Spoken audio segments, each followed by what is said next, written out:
दफा है। और क्या होता है जब एक भ्रष्ट प्रधान उस डीएम मैडम को एक आम किसान समझकर बदसलूकी करता है। आधी रात का समय था। अंधेरे में लिपटे एक छोटे से गांव में एक साया दिखाई दिया। पुराने कपड़े पहने, सिर पर फटी चुनरी ओढ़े, हाथ में एक पुराना बैग लिए एक औरत धीरे धीरे गांव की गलियों में दाखिल हुई। उसकी चाल में कुछ अलग था, जैसे वो सिर्फ एक आम किसान नहीं, बल्कि कुछ और है।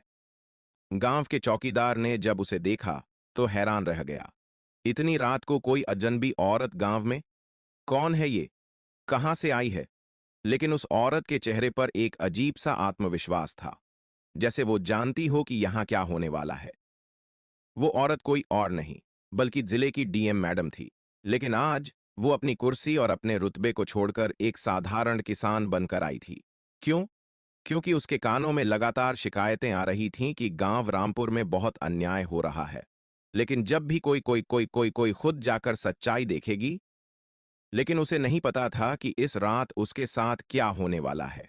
उसे नहीं पता था कि गांव का प्रधान उसके साथ कैसी बदसलूकी करेगा। और उसे बिल्कुल नहीं पता था कि जब वो अपना असली चेहरा दिखाएगी तो क्या तबाही मचेगी। इस कहानी को शुरू करने से पहले मैं आपसे एक छोटी सी गुजारिश करना चाहता हूं। आप हमारी ये कहानी कहां से सुन रहे हैं? दिल्ली, मुंबई, कोलकाता, लखनऊ या फिर कोई और शहर? अपना नाम और अपने शहर का नाम कमेंट बॉक्स में जरूर लिखिए। जब मैं आपका नाम पढ़ता हूं तो लगता है जैसे आप मेरे अपने हैं। ये कहानी सिर्फ एक कहानी नहीं है, ये उस सच्चाई की कहानी है जो हमारे समाज में आज भी मौजूद है। अगर आपको लगता है कि न्याय और सच्चाई की जीत की कहानियां सबको सुननी चाहिए, तो इस वीडियो को लाइक करना और चैनल को सब्सक्राइब करना बिल्कुल मत भूलिए।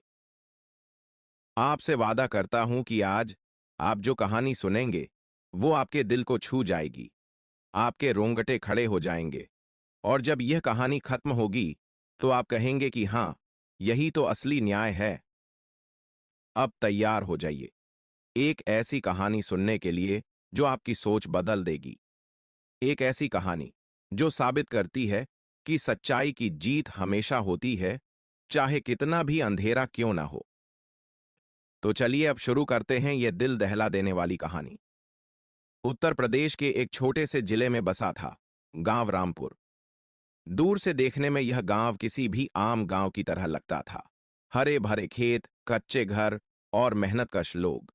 लेकिन जो सच्चाई इस गांव की दीवारों के भीतर छुपी थी, वो किसी दुरस्वप्न से कम नहीं थी। रामपुर गांव के लोग खुशी से नहीं, डर से जीते थे। यहां कोई भी व्यक्ति सूरज ढलने के बाद घर से बाहर निकलने की हिम्मत नहीं करता था। औरतें अपने घरों में दुबक कर रहती थी। बच्चे स्कूल जाने से डरते थे। और बूढ़े लोग सिर्फ भगवान से प्रार्थना करते रहते थे कि कब उनका यह दुरह खत्म होगा। इस सब के पीछे था एक नाम, प्रधान बलराम सिंह। एक ऐसा इंसान जो इंसान नहीं, बल्कि एक जानवर था। बलराम सिंह ने पूरे गांव को अपनी मुट्ठी में कस रखा था। वो खुद को गांव का राजा समझता था।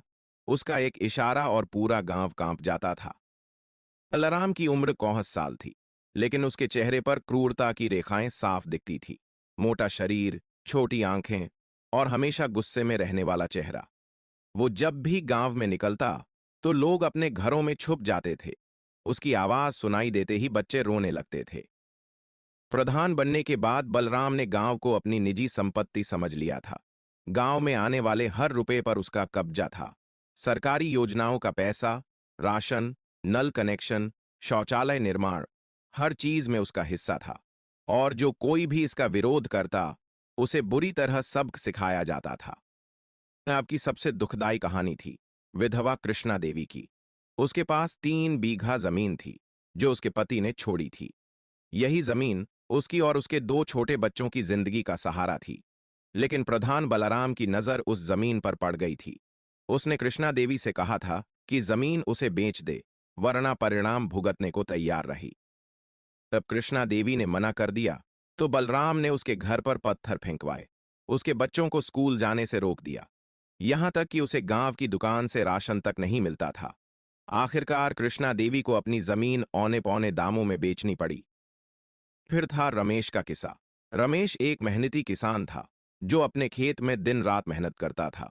उसकी फसल अच्छी होती थी और वो ईमानदारी से अपना जीवन यापन करता था। लेकिन जब बलराम ने उससे हर महीने 6 से हर महीने 6 बरकी की रंगदारी मांगी, तो रमेश ने साफ मना कर दिया।